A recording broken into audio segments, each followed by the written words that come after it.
Brendan Wing, welcome to YouFishTV. Last night I had to make a big call. Dave was heading east to New South Wales to chase bluefin tuna. Shane was heading to the Crater Lakes in Western Victoria, and both of them extended me an invite to join them to do YouFish. I had to make a big call. Do we do the tuna that we've done, but we love so much and fight so hard, or do we go and do freshwater trout? Well, I'm tipping you've already figured out which one I chose, and there's a good reason why. Sometimes it's not all about the brawn of the fish, sometimes it's about the brain. And when it comes to fish and all things piscatorial, I think brown trout are right up there with some of the smartest fish on the planet, especially when they get big.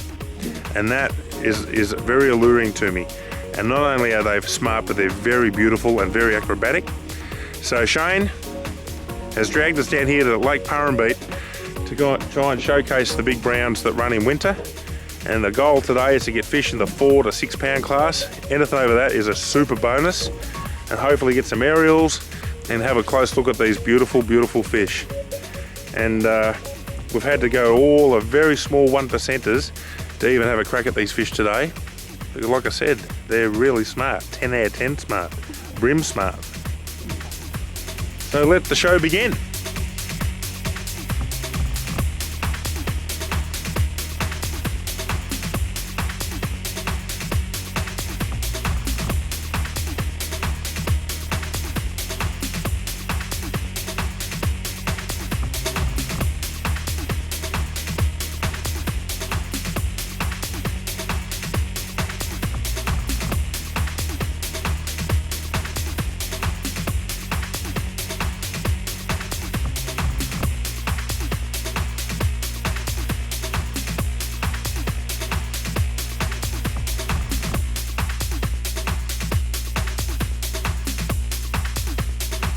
So hopefully today's the day. It's overcast all day, it's a light northerly, it's backed right off. When we got out here at first light, it was quite a wind blowing, and we went into the lake and we just got pounded. So we come into the shallows to see if we can change our luck.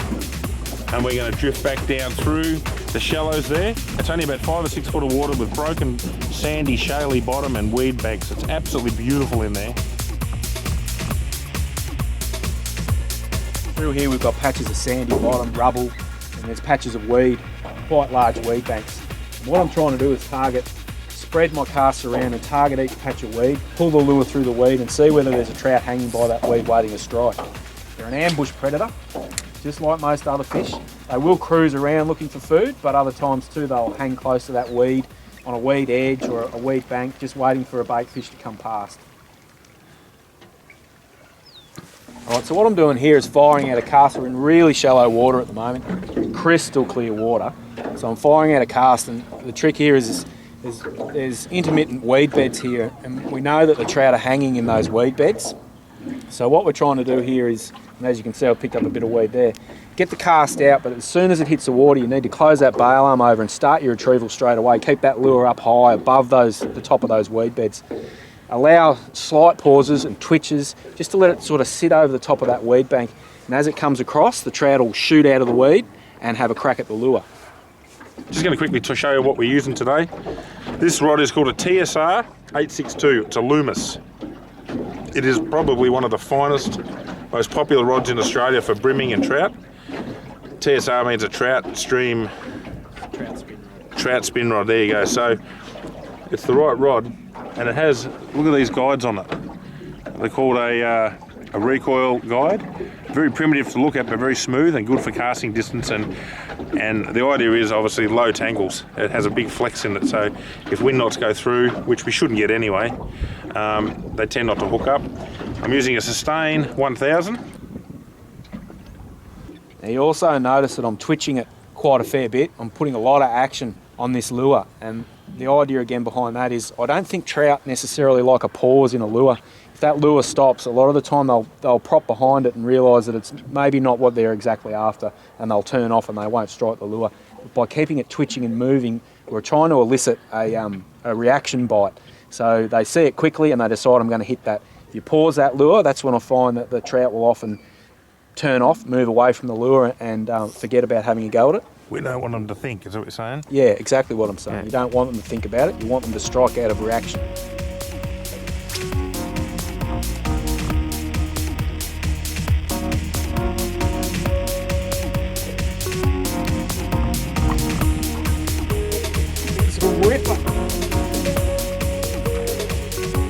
we're here at Current Beat, on the south coast of the Crater Lakes. I've hooked a really nice brown trout.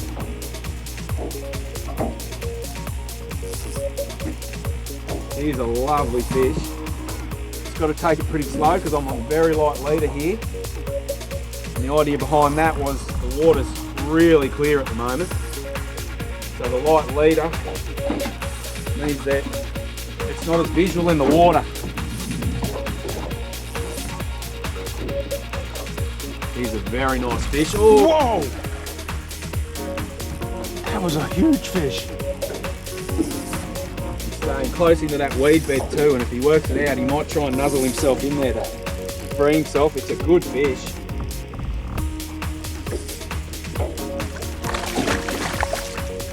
Okay, I've got a net down the back here. I'll just slip down and grab that.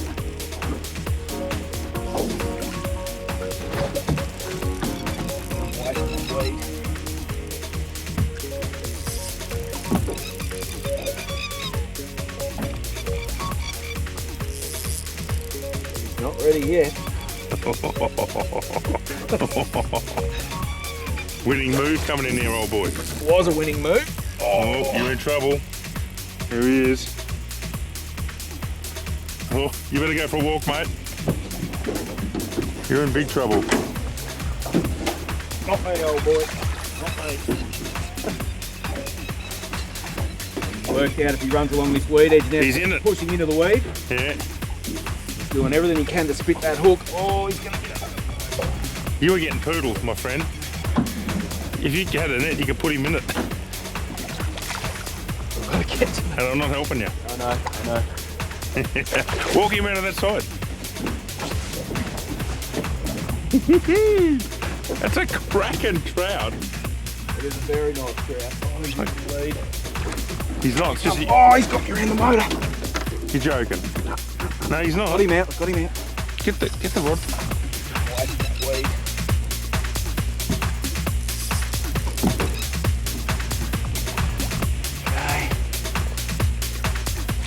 Oh, he only just went in too. Just went in. Now that is a cracking Purrumbete brown. Okay, everybody. Stand up, old boy. Take a look at that. You took the lure out.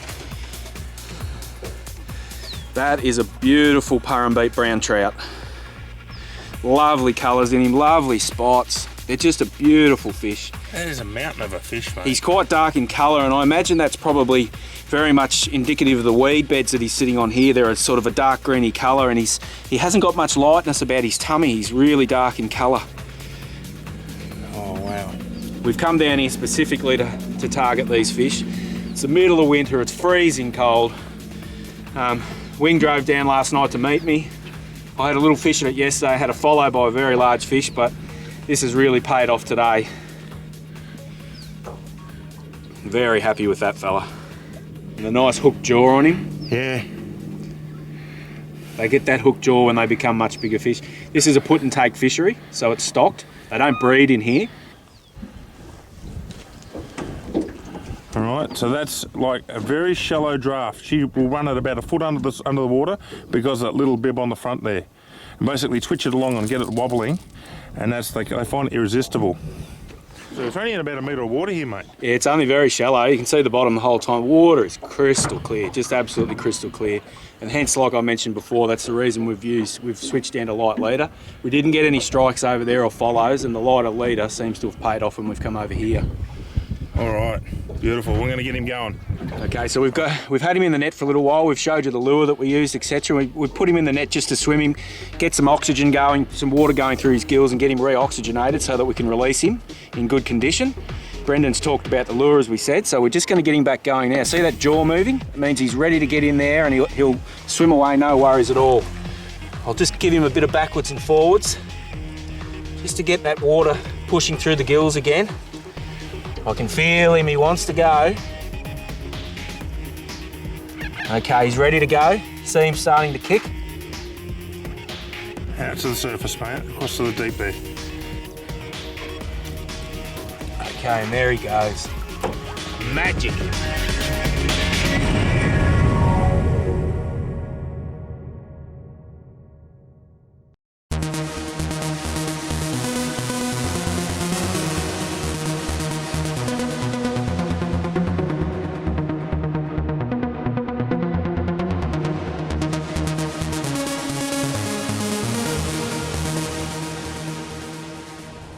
Welcome to the second half of tonight's episode.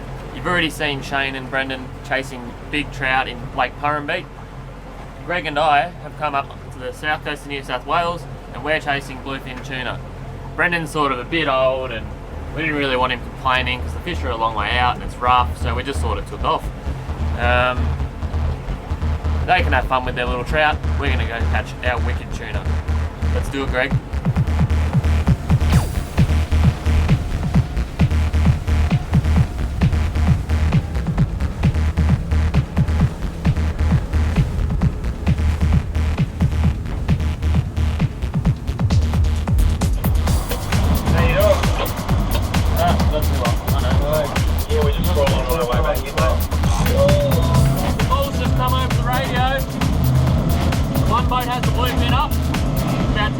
Wide of where we are at the moment. We've just pulled the gear in and we're running out there. Greg's down the back packing the lures up. We're going to get in there. As soon as we get there, we're going to start tubing because this boat's already got the fish up. We want to help keep them up. Coming closer. Yeah. Oh, I can see them boiling. Oh, crazy. Just arrived where the fish are on. We're going to pull up behind this boat and start our cube trail.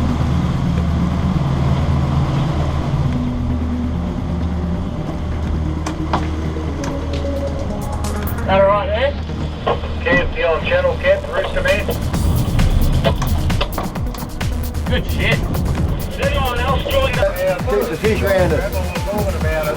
It is saying that you're talking Boat about next to us is not the fish. We're just trying to keep them around us at the moment so that we can hook up to them ourselves. They're all under us. You can start feeding the bait down if you like. I'll let you know what we're up to in a minute. Cubes. They're at the back of the boat, I can see them. Woo! Oh, wow. Oh!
Biggest bluefin ever, Greg?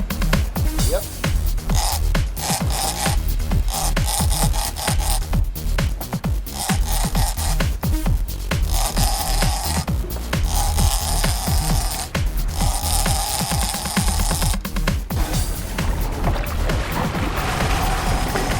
These are the legends that found these fish, and we were second on the scene.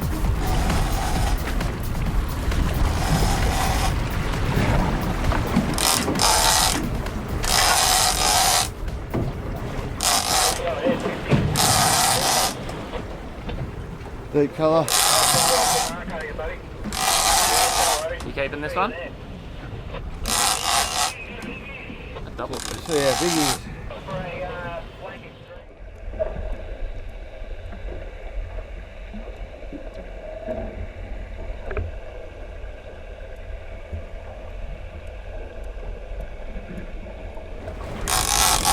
Your one's a better fish than this one, Dave.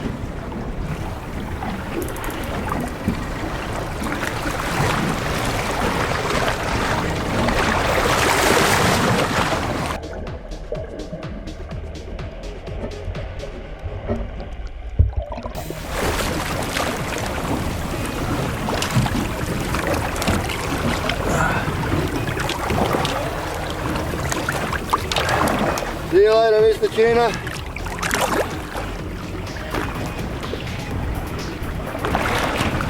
goes. Now he's big. Happy days. It's about as animated as GoPro gets.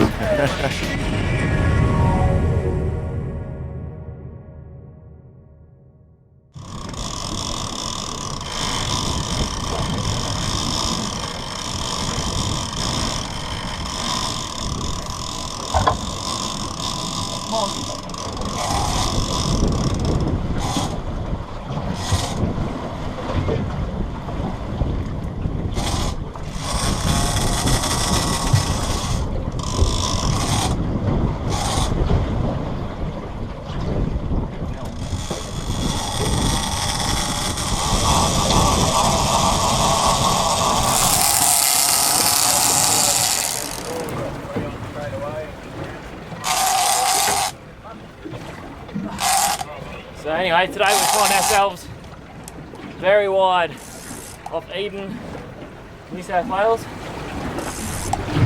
We followed the surface temperature charts and we looked for where the water was slowing down and eddying, and that's where we thought the bait would be holding up, and we were right. That's where the fish are, and we were straight on them.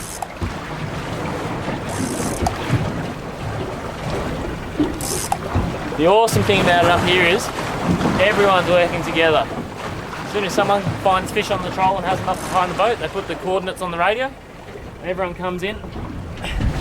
And usually the more cubes in the area, the longer you have to keep them up. So it's actually beneficial to everyone.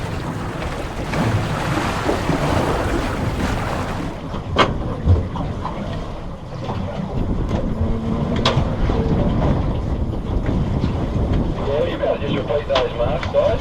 Please.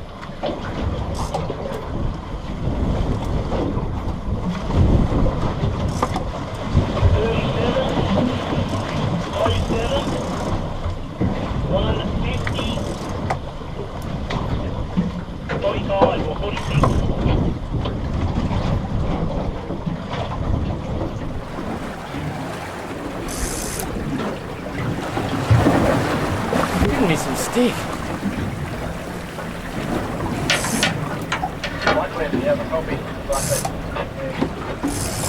So we chase these bluefin all around southern half of Australia, Victoria, Tassie and into South Australia. But it's only once we come up here that we get to have this sort of action where we've got them up the back of the boat on cubes and we're feeding them baits. It's good fun.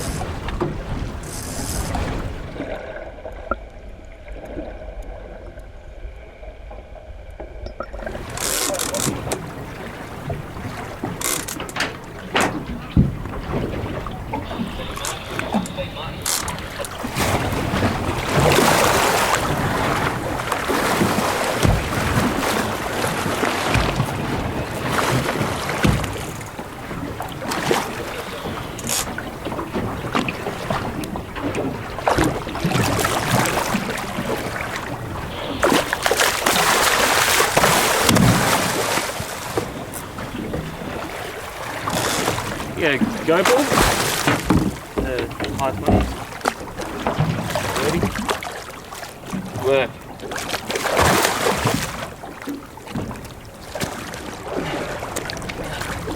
You big freak. There you go.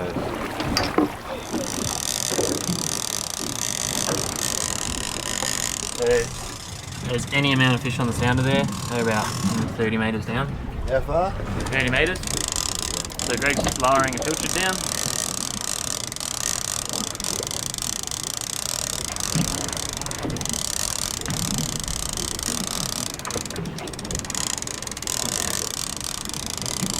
Heaps under it.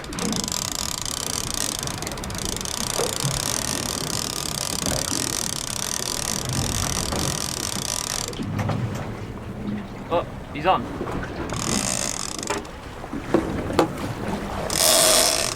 Now you should go up and strike.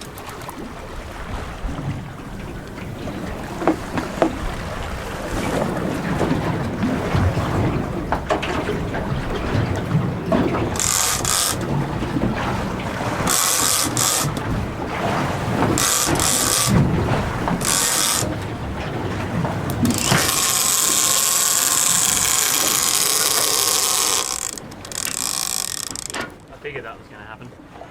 Because he didn't do anything.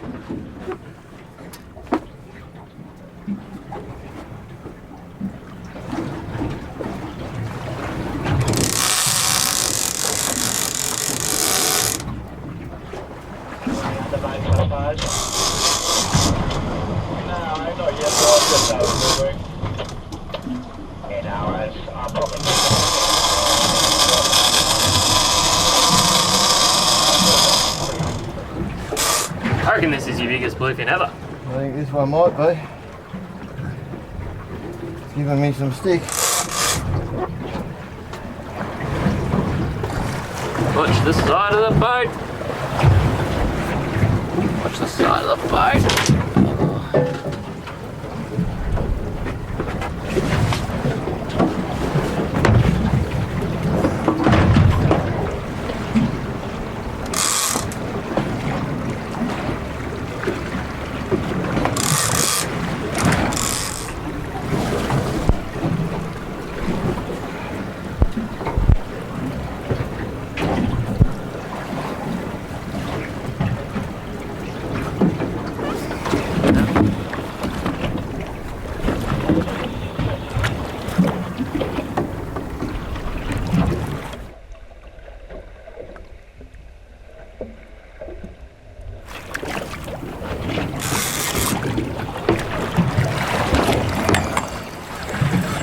Oh, you've just been gophled, Bluefin.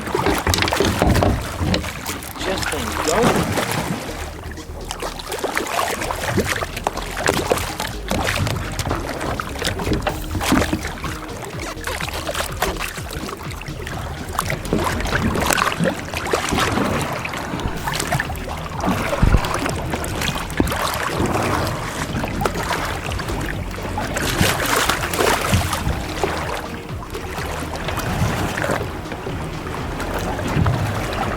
Just poked him, directed him with the camera. Bye bye, Mr. Bluefin.